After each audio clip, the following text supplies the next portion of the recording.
नमस्कार साथियों, स्वागत है आप सभी का आपके अपने digital platform UGC net Gurukul पर।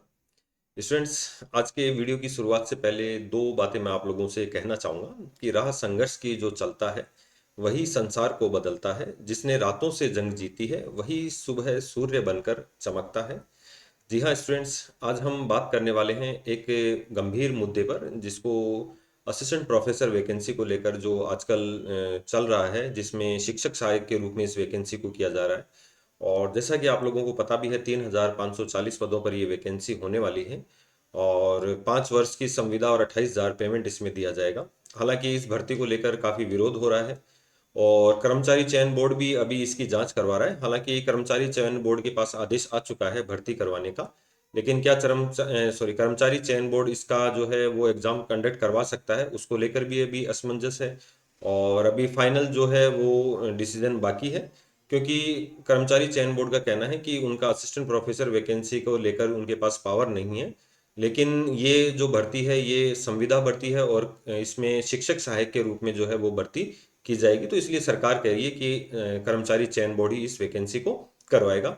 तो वीडियो में अपन देखेंगे, एक तो जो संविदा भर्ती को लेकर विरोध है आरटी, और साथ में अगर अपन बात करें शिक्षा नीति 2020 ये क्या कहती है, तो और लास्ट में अपन देखेंगे कि अभी आलोक राज जी के द्वारा जो ट्वीट किया गया है इस वैकेंसी को लेकर। तो वीडियो के लास्ट तक बने रहना। एक बार वीडियो को सब्सक्राइब कर लेना, लाइक शेयर कर लेना। अब भर्ती परमानेंट होगी, ये भी अभी बजट में कोई स्पेशल घोषणा नहीं है। हालांकि थोड़ा इंतजार और करेंगे, क्यों हो सकता है कि असिस्टेंट प्रोफेसर की जो है रेगुलर वैकेंसी भी आए। और साथ में जो है ये वैकेंसी आप ये मान के चलिए कंफर्म है 3,540 पदों पर। तो पेपर फर्स्ट आपका राजस्थान जी के है और पेपर सेकंड आपका सब्जेक्ट का है। तो नेट का पेपर सेकंड और आपका जो है इसका पेपर सेकंड, तो लगभग जो है 80% सिलेबस दोनों का सेम रहता है। तो नेट में सिलेबस ज़्यादा है और यहाँ पर सिलेबस कम है, तो उसके अकॉर्डिंग आप अपनी तैयारी स्टार्ट कर दीजिए। बहुत जल्द अपन जो है वो इसके बैच स्टार्ट कर देंगे, तो आप लोग टीम के साथ जुड़ सकते हैं। तो चलिए शुरुआत करते हैं। ऐसे स्टूडेंट्स जिनका नेट क्वालिफाई नहीं है, क्योंकि इस एग्ज़ाम के लिए आप नेट सेट या जो है आपका पीएचडी कंप्लीट होना चाहिए। तो इस कंडीशन में यदि आपका नेट सेट पीएचडी नहीं है तो आप जेआरएफ अड्डा एप्लीकेशन को डाउनलोड करें। जून साइकिल वाले कोर्स लॉन्च हो चुके हैं पेपर फर्स्ट और पेपर सेकंड को लेकर। तो साथ ही आप लोगों के लिए यहाँ पर बाईलैंग्वेज जो है वो कोर्स अवेलेबल है पेपर फर्स्ट और पेपर सेकंड के। Daily free test, free PDF और फुल लेंथ के मॉक टेस्ट आप लोगों के लिए यहाँ पर अवेलेबल है।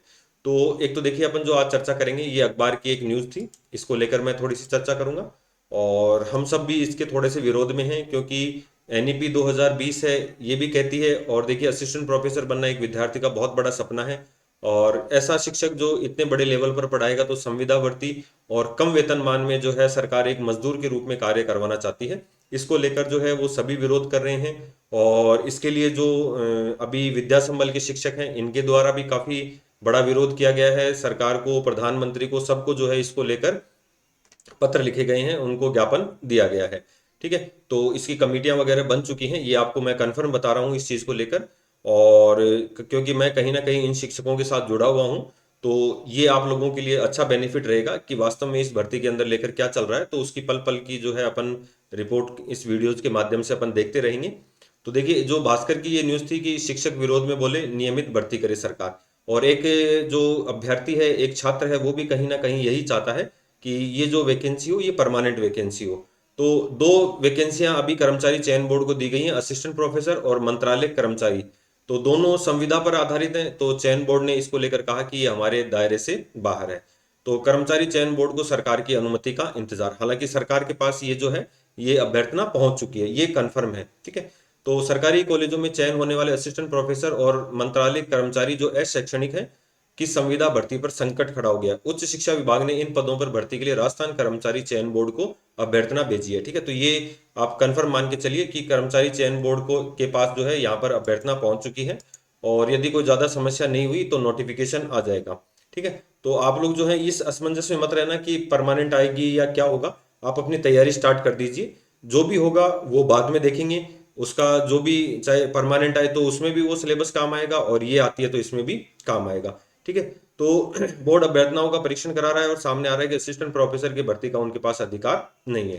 ठीक है, तो ये थोड़ा सा आप लोगों के लिए था। और इधर साथ ही मंत्रालय कर्मचारी को भर्ती लेकर भी बोर्ड असमंजस में है।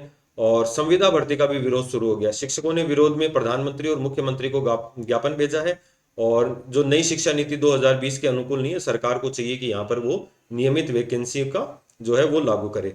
तो 3,540 पदों पर और 1184 पदों पर जो है वो मंत्रालय कर्मचारी और असिस्टेंट प्रोफेसर के 3,540 जो है इनके पदों की जो है अभ्यर्थना यहाँ पर पहुंच चुकी है। अब देखिए सरकार ने इसमें कितना झोल झाल किया है, कितना घपला किया है कि यहाँ पर देखिए असिस्टेंट प्रोफेसर भर्ती के मामले में पिछले दिनों बोर्ड ने उच्च शिक्षा विभाग से मार्गदर्शन मांगा था कि यह पद राजपत्रित है या नहीं है, जबकि पहले यह पद राजपत्रित था। तो विभाग ने बोर्ड को कहा न तो राजपत्रित है और न ही अराजपत्रित है। तो देखिए, क्योंकि यह संविदा भर्ती है, हालांकि चयन बोर्ड भर्ती प्रक्रिया प्रारंभ करने से पहले अभी भी ग्रेड पे और अन्य मामलों को लेकर स्पष्टीकरण चाहता है। और बिल्कुल इसमें जो एज है, कितने एज तक ये लागू रहेगी, कौन इसमें शामिल हो सकता है, कौन शामिल नहीं हो सकता, हालांकि क्वालिफिकेशन आपकी नेट, पीएचडी या आपका जो है सेट रहेगा। ठीक है, तो राजस्थान में सेट एग्जाम भी हुए, काफी समय हो गया, तो विद्यार्थी ये भी चाहता है कि राजस्थान में सेट एग्जाम हो। तो यहाँ पर देखिए ये राजशेष जो है महाविद्यालयों में संविदा आधारित नियुक्तियां और अस्थायी अकादमिक ढांचे का मॉडल राष्ट्रीय शिक्षा नीति 2020 की अवधारणा के जो है वो अनुरूप नहीं है। तो शिक्षक इसका काली पट्टी बांधकर जो है विरोध जता चुके हैं।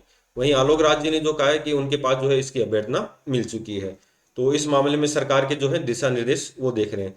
तो यहाँ पर देखिए आलोक राज जी का भी ये ट्वीट था, और इस ट्वीट के माध्यम से आप इनको फॉलो भी कर सकते हैं, क्योंकि रेगुलर जो है इनके द्वारा ट्वीट किए जाते हैं। क्योंकि चूंकि असिस्टेंट प्रोफेसर का जो स्टूडेंट है वो कर्मचारी चयन बोर्ड से ज़्यादा नहीं जुड़ा हुआ है, तो उनको मैं कहना चाहूँगा कि आपको जो भी अपडेट चाहिए कर्मचारी चयन बोर्ड से संबंधित, वो आपको अपने चैनल पे तो मिलेंगे इस भर्ती से संबंधित, साथ ही आप आलोक राज जी को भी फॉलो कर सकते हैं। ठीक है, तो या टीचिंग एसोसिएट के 32 पदों पर लगभग और इधर 3500 वैकेंसी पदों पर भर्ती तैयारी शुरू कर दी है। ठीक है, तो देखिए यहाँ पर अब आलोक राज जी ने यदि ट्वीट कर दिया तो आप कंफर्म मान के चलिए कि ये स्टार्ट हो चुका है।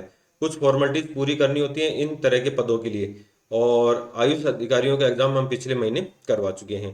तो ये आलोक राज जी का जो है ट्वीट आप लोग इनके ट्विटर अकाउंट पर भी देख सकते हैं। और आपका दिसंबर में जो है वो आप 101% मान के चलिए आपका एग्जाम हो जाएगा।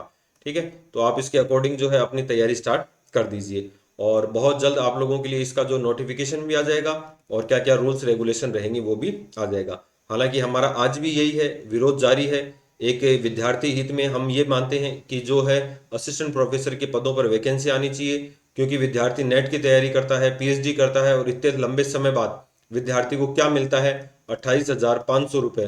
तो बताइए ऐसी कंडीशन में एक विद्यार्थी जब अपने परिवार को नहीं पाल सकता, तो इतनी बड़ी पोस्ट उसे नाम के लिए केवल दी जा रही है। तो सरकार ये है, ये विद्यार्थियों के जो है हित पर कुठाराघात है। तो मुझे लगता है कहीं ना कहीं सरकार को जो है वो इस पर ध्यान देना चाहिए। हालांकि सभी शिक्षक विरोध कर रहे हैं, सभी संगठन विरोध कर रहे हैं, छात्र विरोध कर रहे हैं, और स्वयं जो है अभी अधीनस्थ बोर्ड को भी इसकी कंप्लीट जानकारी नहीं है। तो इसके अलावा स्टूडेंट्स जो भी अपडेट होगा वो हमारे द्वारा आप लोगों को अवेलेबल करा दिया जाएगा। आप लोग भी अपने कमेंट करते रहिए, ट्विटर के माध्यम से जुड़ते रहिए। ठीक है, तो आप लोग जो है वो इसमें जितना विरोध होगा उतना हो सकता है सरकार थोड़ा सा इसकी ओर ध्यान दे। ठीक है, तो चलिए प्रयास करते हैं इस चीज़ को लेकर। इसके अलावा जो भी अपडेट चाहिए वो आप कमेंट करते रहिए, वो आप लोगों को मैं वीडियोज़ के माध्यम से अवेलेबल करवा दूंगा। और तैयारी अपने को करनी है, ये ध्यान रखना है, पेपर फर्स्ट और पेपर सेकंड बढ़िया तरीके से अपन पढ़ेंगे। ठीक है, तो तैयारी अपनी स्टार्ट कर दीजिए, और मिलते हैं नेक्स्ट सेशन में नई अपडेट के साथ। आज के सेशन में इतना ही। Thank you.